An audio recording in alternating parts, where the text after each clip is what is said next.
وجل صرفا ولا عدلا ومنان ومكذب بقدر.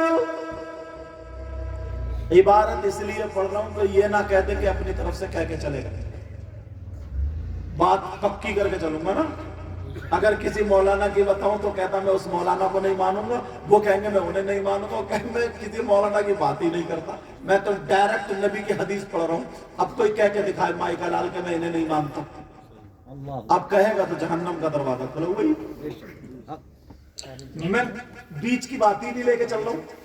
نبی فرماتے میری امت میں 3 قسم کے لوگ ایسے ہیں جن کی عبادتیں قبول نہیں ہوتی. اگر نماز پڑھے تو نماز قبول نہیں، روزہ رکھے تو روزہ قبول نہیں، زکوٰۃ دے تو زکوٰۃ قبول نہیں، حج کرے تو حج قبول نہیں، جلسہ کرے جلسہ قبول نہیں، نعت پڑھے نعت قبول نہیں، تقریر کرے تقریر قبول نہیں. کوئی بھی عبادت کرے نبی فرماتے ہیں لا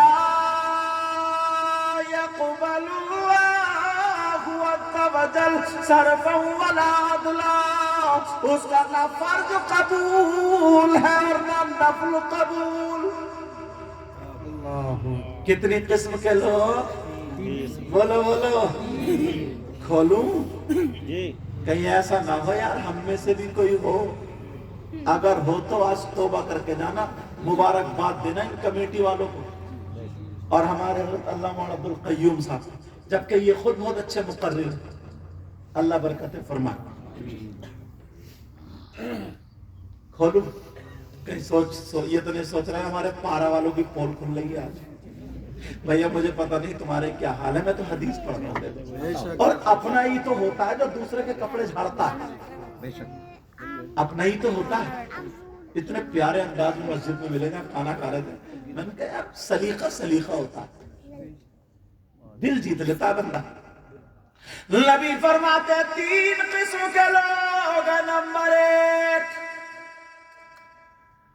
بتا دو نا، بتائیں آتا ہو کون ہے وہ؟ یار کتنا بڑا گناہگار ہوگا جس کی نماز قبول نہیں، روزے قبول نہیں، زکوٰۃ قبول نہیں، حج قبول نہیں، اس کی کوئی بھی عبادت قبول نہیں. کون ہے وہ؟ اگر سنو گے نا کہ ارے اتنی چھوٹی بات نکلی، مگر نبی کی بات غلط نہیں ہو سکتی. بے شک پوری دنیا غلط ہو سکتی ہے مگر میرے آقا کی بات غلط نہیں ہو سکتی. پیار سے بولو آقا کی بات غلط نہیں ہو سکتی. الحمدللہ غلط نہیں ہو سکتی. میرے نبی فرماتے نمبر 1 اللہ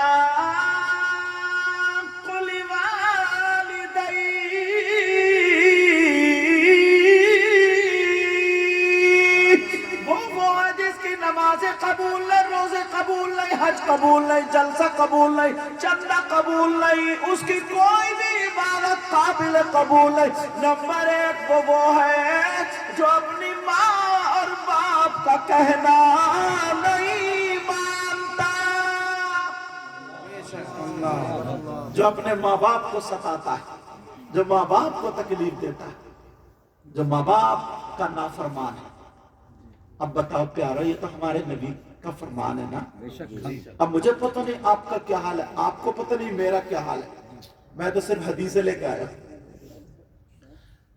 اور تم چاہتے ہو تمہاری دعائیں قبول ہو جائیں؟ بولو میں بھی چاہتا ہوں دعائیں قبول ہو جائیں. اور یہی وجہ ہے اللہ والوں کی بارگاہ میں جاتے ہو. یار تم تو بڑے قریب ہو قطب صاحب، نماز اپنی مسجد میں پڑھا کرو اور سلام قطب صاحب کی بارگاہ میں پیش کیا کرو. موقع ملے تو حضرت نظام الدین کی بارگاہ میں پیش کیا، اور بھی جتنے اللہ کے ولی ان کی بارگاہ میں پیش کیا.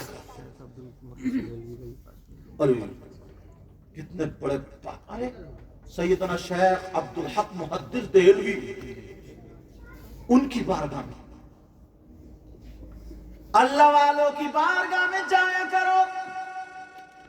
ایک بات اور بتا دوں، ہاں انہیں بھی بھوک لگنے لگی لگ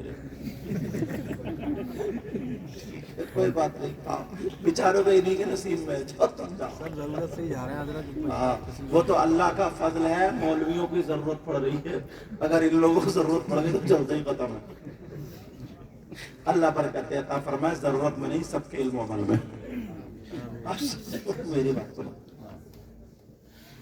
اللہ والوں کی بارگاہ میں حاضری دو، مگر ایک بات سن لیو کلیئر، مزارات پر جانا چاہیے۔ احناف کے نزدیک مزارات پر مردوں کا جانا جائز ہے، عورتوں کا جانا جائز نہیں۔ سمجھ رہے ہیں میری بات؟ مردوں کا جانا جائز ہے، عورتوں کا جانا جائز نہیں ہے، عورتوں کا جانا جائز نہیں ہے، مگر تم تو کا کام کرنا ہے اور یہ اگربتی لیے گھوم رہی ہے۔ دیکھو بھائی، جو میں تو حق کہہ کے جاؤں گا، جو بات ہے وہ ہے، سمجھ رہے میری بات؟ اور سنی علماء یہ اسی لیے بول کے ایک ایک بات کلیئر کر کے جاتے ہیں۔ اب ذرا تم سنو، اللہ والوں کی بارگاہ میں ہماری دعائیں قبول ہوتی ہیں، رحمت برستی ہے، مگر ایک سوال ہے چھوٹا سا، تم کتنی مرتبہ تم نے دعا مانگی؟ سب کی دعائیں قبول ہو گئی؟ جو تم نے مانگا وہ مل گیا؟ بولو، اگر ہاتھوں ہاتھ دعا قبول ہوتی تو اب تک پڑوسی کو ٹپکا چکا ہوتا، مروا چکا ہوتا، کیونکہ جلن، حسد، کینہ اتنا بھر چکا ہے۔ ان کا مکان اچھا بن رہا، پڑوسی کو بخار چڑھ گیا، ارے بھائی تجھے بخار کیوں چڑھ گیا؟ ان کی دکان اچھی چل رہی، وہ اپنے بچوں کو گالی بک رہا پڑوسی، تو کیوں گالی بک رہا؟ یہ سب جلن، حسد ہے۔ اب تک اگر ہاتھوں ہاتھ دعا قبول ہوتی تو پڑوسی کو مروا چکا ہوتا، اور عورتوں نے تو محلہ صاف کر دیا ہوتا، یا اللہ اسے ٹپکا دے، خلاص۔ ہاں، اتنا جلن، حسد، بچتے آپ بھی نہیں پھر۔ ہاں مجھے بھی ٹپکا دیا ہوتا کبھی کا، اور عورتیں تو پہلے ہی ٹپکا چکی ہوتی۔ لیکن ذرا سنو، اب معاملہ یہ اللہ، لیکن علم والوں کے لیے بات بتا دوں، بخاری شریف پڑھیں گے، مومن ایمان والا جو بھی دعا کرتا ہے نا، اللہ تعالیٰ اس کی دعا کو محفوظ کرتا ہے۔ اگر اس کے حق میں بہتر ہوتا ہے تو ہاتھوں ہاتھ ریزلٹ دے دیتا ہے، اور بہتر نہیں ہوتا تو روک لیتا ہے، مگر اس کی جزا آخرت میں ملے گی۔ یہ تو ہو گئی۔ لیکن اللہ والوں کی بارگاہ میں جاتے ہو، جانا چاہیے، مگر ایک بارگاہ میں بھی بتا دوں، ایک پتہ میں بھی بتا دوں، اگر اجازت ہو تو ایڈریس لکھا دوں، اگر وہاں جا کر کے تم نے دعا کرا لی تو 100% انشاءاللہ تمہاری دعا قبول ہو جائے گی۔ بولو جانا چاہو گے؟ اس بارگاہ کا پتہ بتا دوں، نوٹ کرنے والوں کر لینا، لکھنے والوں لکھ لینا، اب تو نوٹ کرنے کا لکھنے کا وقت ہی نہیں ہے، موبائل میں سیو کر لینا، یہ موبائل میں ریکارڈ کر لینا۔ اب ذرا سنو، وہ بارگاہ کون سی ہے؟ وہ بارگاہ کہیں اور نہیں ہے، وہ بارگاہ تمہاری ماں، تمہارے باپ، تمہارے ماں باپ کی بارگاہ۔ اپنے ماں باپ کی خدمت کر لو، ماں باپ کو راضی کر لو، اگر ماں باپ راضی ہو گئے ان کا دامن پکڑ کے ان سے دعا کرا لو، وہ لڑکھڑاتے ہوئے ہاتھوں سے اگر تمہارے لیے دعا کر دیں گے تو خدا کی قسم ماں باپ کی دعا رد نہیں ہو سکتی۔ سبحان اللہ۔ اس لیے یہ میں نہیں کہتا، نبی فرماتے، حدیث سناؤں گا، میں نے کہا نا جو بات لاؤں گا تو ادھر ہی ٹیکوں گا، لے جا کر گیا، بے فکر رہو، راستے میں تمہیں نہیں چھوڑوں گا، بات کروں گا پکی کرتا چلوں گا۔ نبی فرماتے ہیں، دعوت الوالد لولده كدعوت النبي لأمته۔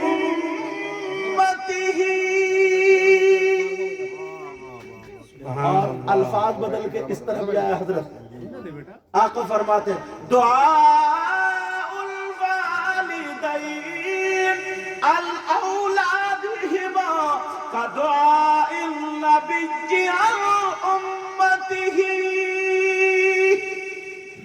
سبحان اللہ. بیہقی شریف میں شعب الایمان. اب سنو، نبی فرماتے ماں باپ کی دعا اولاد کے حق میں ایسی ہوتی ہے جیسے مجھ محمد کی دعا میری امت کے حق میں ہوتی ہے. اب بتاؤ ہے کسی کی دعا ایسی جو نبی کی طرف؟ ہاں ماں باپ ہے، مگر لوگ، ہم اپنے علاقے میں کہیں جائیں تو لوگ ہمارے ہاتھ چومتے ہیں، اور بھی جو بزرگ، میں تو خیر گناہگار ہوں، بزرگ نہیں، دعا کرو اللہ مجھے اچھا کر دے، اور بھی کوئی جاتے ہیں تو ان کے ہاتھ چومتے، پیر صاحب کے بھی ہاتھ چومتے. سارے لوگ اچھی بات ہے، اچھوں کے ہاتھ چومو، لیکن سنو، ماں کی طرف نہیں دیکھتا، باپ کی طرف نہیں دیکھتا، کبھی ماں کے ہاتھ نہیں چومے، کبھی باپ کا نہیں. پیروں کے پاؤں دباتے دباتے گوشت پلپلا کر دیا، مگر اماں تڑپ رہی ہے، ابا تڑپ رہے ہیں. یاد رکھو، اگر ماں باپ ناراض ہے نا، ماں باپ اگر ناراض ہے تو ایک پیر نہیں، اگر 1000 بھی تمہارے لیے دعائیں کرتے رہیں، جب تک ماں باپ ناراض ہے تو نبی بھی ناراض، خدا بھی ناراض، اور جب نبی ناراض، خدا ناراض، تو کسی کی بھی دعا تمہارے حق میں قابل قبول نہیں، کسی کی بھی دعا. اب فیصلہ تمہارے ہاتھ. ہاں ماں باپ کو راضی کر کے اب پیر صاحب کے ہاتھ چومو، پیر صاحب کو سینے سے لگاؤ، اللہ والوں کی، ارے پھر تو سارے راستے ہمارے ہیں. الحمدللہ والوں، پھر تو سارے راستے. اور نماز بھی پڑھو نا تو معلوم ایسے پڑھو کہ دل سے پڑھو. ایسا نہیں ہے نماز بن رہی ہے اور ٹہل لیا ہے چاندنی چوک میں. ہاں اچھا، تم مینار میں جا رہے ہو، پہلے رک ہی نہیں رہا تم مینار سے. نماز پڑھ رہے یہاں پارا میں، پارا میں نماز پڑھ رہے پارا میں، اللہ کو ٹہل رہے تم مینار پہ. سمجھے؟ ایسی نماز نہیں. بلکہ راز الآبادی نے کیا کہا حضرت؟ راز الآبادی نے ایسے نماز پڑھو، تیرے سجدوں کو بھی مل جائے گی معراج وفا. محبت کی معراج کب؟ تیرے سجدوں کو بھی مل جائے گی معراج وفا. تیرے سجدوں کو بھی مل جائے گی معراج وفا. بولو یا رسول اللہ. تیرے سجدوں کو بھی مل جائے گی معراج وفا. سر جھکانا تو ذرا دل بھی جھکائے رکھنا. لذت عشق نبی دل میں چھپائے رکھنا. یہ خزانہ لٹیروں سے بچا